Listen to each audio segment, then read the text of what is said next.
Hi hello welcome to our channel. నేను మీసరి. ఈరోజు మనం చెప్పుకోబోయే కథ నీకై తప్పించే నేను పార్ట్ 3. కథలోకి వెళ్ళే ముందు లైక్ చేయడం మర్చిపోకండి ఫ్రెండ్స్. ఈ కథ మీ అందరికీ నచ్చిందని అనుకుంటున్నాను. ప్రేమలో నమ్మకం కావాలి, అది నేను ఇవ్వగలను.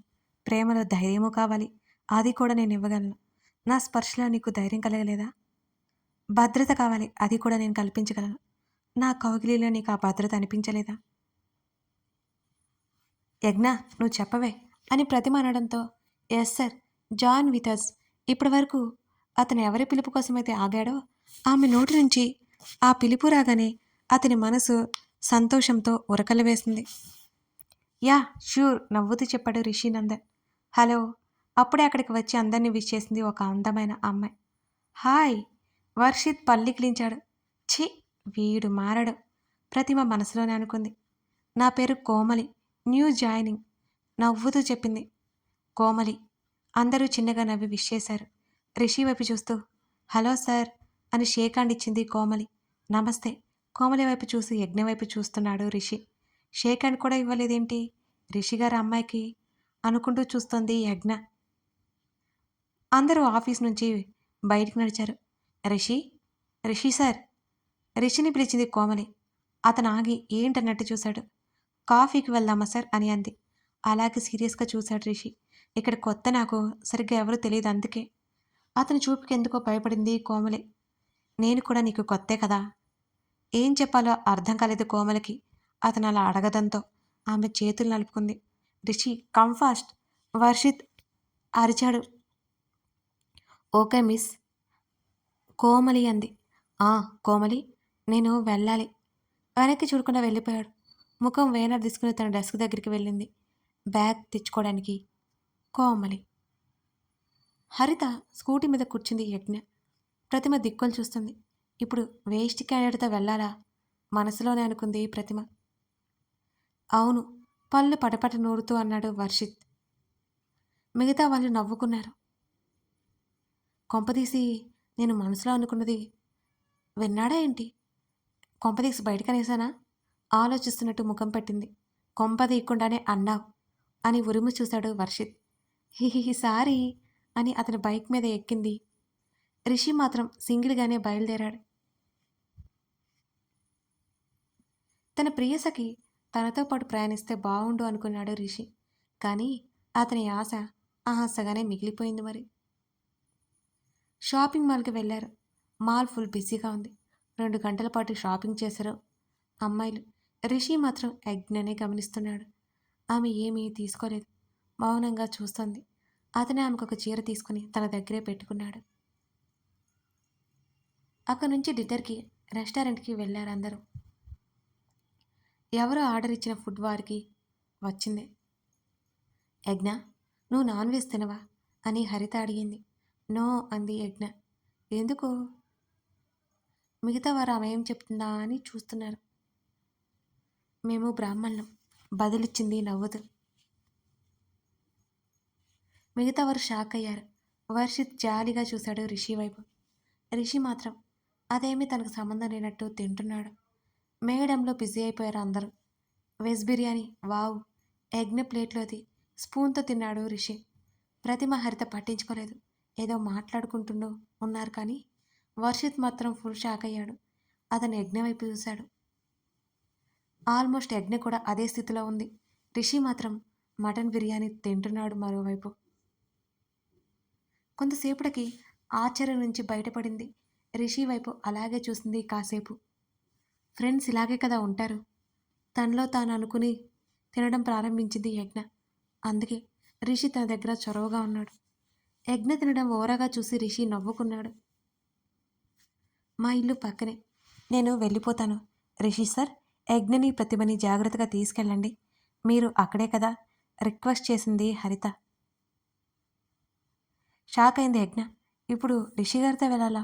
హో గాడ్, కంగారుగా మనసులోనే అనుకుంది ఆమె. ష్యూర్, బట్ నీతో పాటు వచ్చి ఇక్కడి నుంచి మేము వెళ్ళిపోతాం.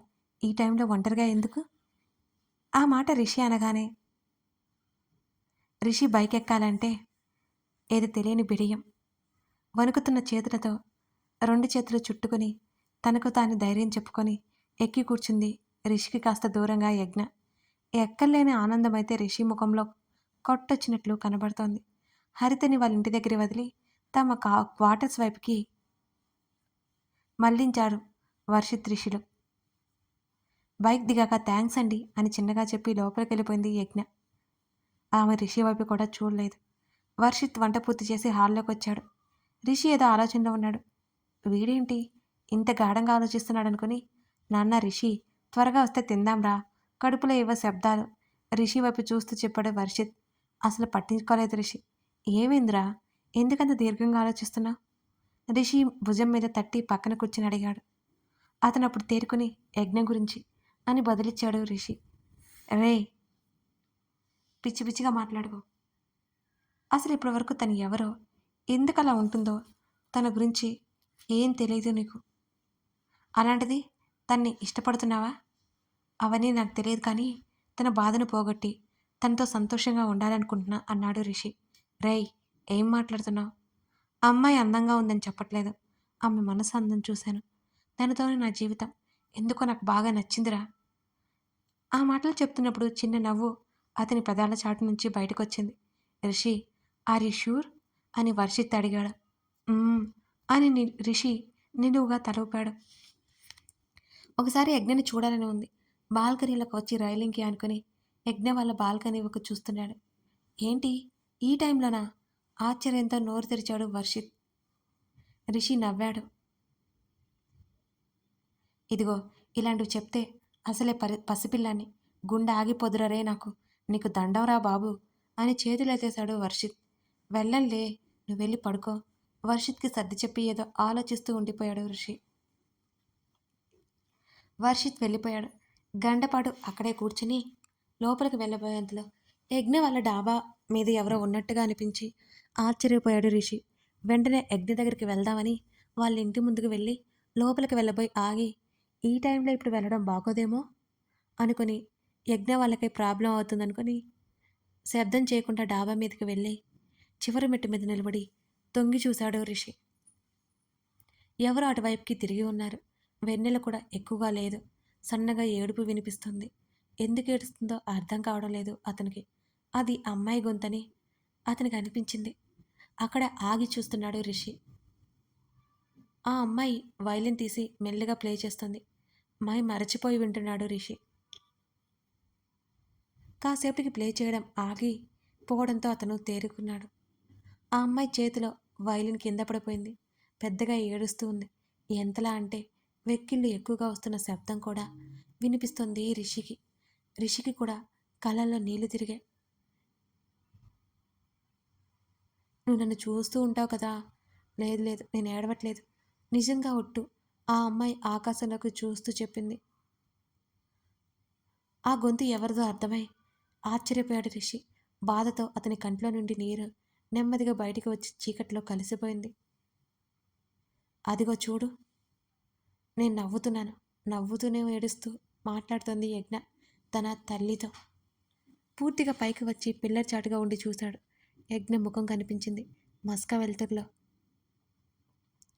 బాధగా ఉన్న ఆమె మోమును చూసి అతను విలవెల్లాడిపోయాడు.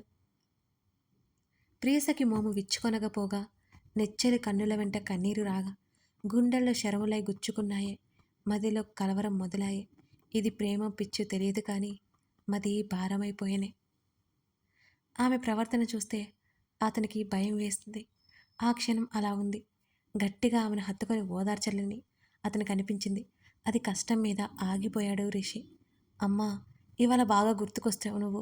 మర్చిపోతుంది కదా గుర్తు రావడానికి, కానీ బాగా గుర్తుకొచ్చేస్తున్నా. ఇవాళ నేను ఎక్కువగా తలుచుకున్నానమ్మా. నీకు చెప్పడం మర్చిపోయా. ఆశ్రమంకి వెళ్ళా. ఇప్పటి నుంచి నన్ను నేను నా ఆలోచనలు, నా ధ్యాసల నుంచి పక్కకు మలుచుకోవాలి కదా, అందుకు అని కాసేపు ఆగింది. రిషికి అర్థం కాలేదు యజ్ఞ ఎవరితో మాట్లాడుతుందో. కానీ ఎవరో ఆమెకు దూరమయ్యారని మాత్రం అతనికి అర్థమైంది. యజ్ఞ తల్లి అని అతను అనుకోలేదు. ఆమె మళ్ళీ, కష్టమమ్మా, నువ్వు లేక ఇలా నరకంగా ఉంది. నాన్న నా నమ్ము కోసం ఇలా ఉన్నాను. అంత నా వల్లే. నా చేతులారా నేనే చేసుకున్నాను. కడుపు పట్టుకుని ఇక మాటలు రాక ఏడుస్తూ ఉంది యజ్ఞ. ఆమె మోకాళ్ళ మధ్య తలదాచుకుని మరీ ఏడుస్తుంది. ఆమె భుజం మీద చేయి పడేసరికి ఉలిక్కి పడింది యజ్ఞ. ఆశ్చర్యంగా తల తిప్పి చూసింది. ఎదురుగా రిషి కనిపించాడు. మీరు మీరు రిషిగారు అంటూ కంగారుగా అడిగింది. కాసేపలా ఆమెను చూశాడు. ఆమె అది గమనించి గబుక్కున కళ్ళు తుడుచుకుంది. కంగారు దాచిపెట్టి లేని నవ్వు తెచ్చుకుందామని ఎంత ప్రయత్నించినా ఆమె వల్ల కాలేదు.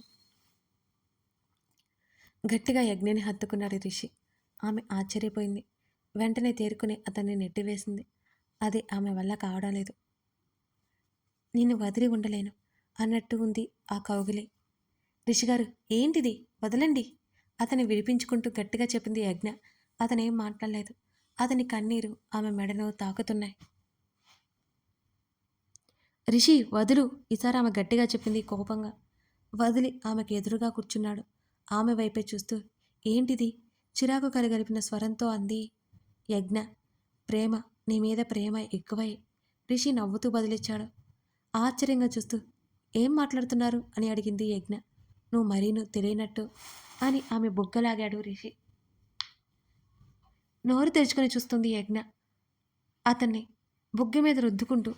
యజ్ఞకి ఏం జరుగుతుందో అర్థం కాలేదు. ఇతనేంటి సడన్గా ఇలా మాట్లాడుతున్నాడు అని మనసులో అనుకుంది యజ్ఞ. ఆమెను బాధ నుంచి కొంత సమయం అయినా విముక్తి చేయాలని అతని కోరిక. ఇప్పుడు ఏంటి ఎందుకని అడిగితే ఆమె గత అనుభవాన్ని గుర్తు చేసుకొని ఇంకా బాధపడుతుందని అతను డైవర్ట్ చేయడానికి ప్రయత్నం చేశాడు. అందుకే ఆమెను మాటలతో పక్కదారి పట్టిస్తున్నాడు అతను. రిషిగారు, మీరు ఏమంటున్నారో మీకని తెలుస్తుందా అని అంది సాధ్యమైనంత నెమ్మదిగా యజ్ఞ. ఆమె ముఖానికి దగ్గరగా వచ్చి, ఓ, బహు చక్కగా అర్థమవుతుంది. నేను నిన్ను ప్రేమిస్తున్నాను. నువ్వు ఒప్పుకుంటే పెళ్ళి కూడా చేసుకోవాలి అనుకుంటున్నాను.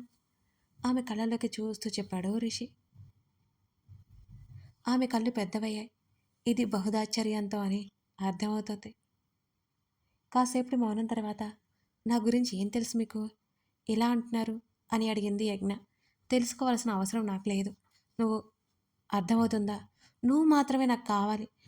ఆమె నుదుటిన చూపుడు వేలు చూపిస్తూ ఆమె కళ్ళలోకి కళ్ళు పెట్టి చూస్తూ చెప్పాడు రిషి. అతని చూపులో ఆమె చిక్కుకోకుండా ఉండలేకపోయింది. క్షణకాలం పాటు అతని చూపుకి ఆమె చూపు జతగలిపింది.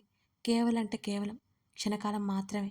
అతని నుంచి దూరం జరిగి, జాలి పడుతున్నారా అని సూటిగా అతని కళ్ళల్లోకి చూస్తూ చిన్న నవ్వుతో అడిగింది యజ్ఞ. లేదు, ప్రేమిస్తున్నాను అలాగే చూస్తూ చెప్పాడు రిషి. విరక్తిగా నవ్వింది యజ్ఞ. నేను నిజంగా చెప్తున్నా, నువ్వు ఒప్పుకుంటే ఈ క్షణమైనా నిన్ను పెళ్లి చేసుకున్నాను. ఆమె నవ్వుకు బదులుగా జవాబిచ్చాడు రిషి. కోపంగా చూసింది అతని వైపు యజ్ఞ. నాకు ఉద్దేశం లేదు, ఆమె స్థిరంగా చెప్పింది. ఎందుకు అని అడిగాడు. నీకు చెప్పాల్సిన అవసరం నాకు లేదు. తెలుసుకోవాల్సిన అవసరమైతే నాకుంది. ఆమె చేతిని పట్టుకుని దగ్గరికి లాక్కొని ఆమె నుదుటిన ముద్దు పెట్టాడు రిషి. ఆమె మది పరవశానికి గురైంది క్షణకాలం. వెంటనే ఆమె తన ఆలోచన నుంచి తప్పించి అతన్ని గట్టిగా నెట్టేసింది. కోపంగా అతని వైపు చూస్తూ, ఏవైనా అనుకో, నా జీవితంలో ప్రేమ పెళ్ళి ముగిసిపోయిన భాగాలు మళ్ళీ తిరిగి రాయాలి అనుకోకు అని అక్కడి నుంచి లేచి వెళ్ళిపోయింది. ఆమె ఏం చెప్పిందో అర్థమవక ఆలోచిస్తూ అక్కడే నిలబడ్డాడు రిషి. ఎప్పటికో ఇంటికి చేరి నిద్రాదేవికి ఒడిలో ఉపక్రమించాడు నిద్రకి. బలవంతంగా అది కథ కొనసాగుతుంది. ఇదన్నమాట సంగతి. యజ్ఞ జీవితంలో ప్రేమ పెళ్ళి లేదు అంటోంది. మరి రిషి అదంతా తెలుసుకుని ఆమెతో జీవితాన్ని గడపాలనుకుంటాడా? ఆమెను వదిలేస్తాడా? ఎలాగైనా ఆమె ప్రేమను సాధిస్తాడా? తెలుసుకోవాలంటే ఈ కథ చూడాల్సిందే. లైక్ చేసి కామెంట్ చేసి మీ విలువైన అభిప్రాయాలు తప్పక తెలపండి. Thank you for watching this video.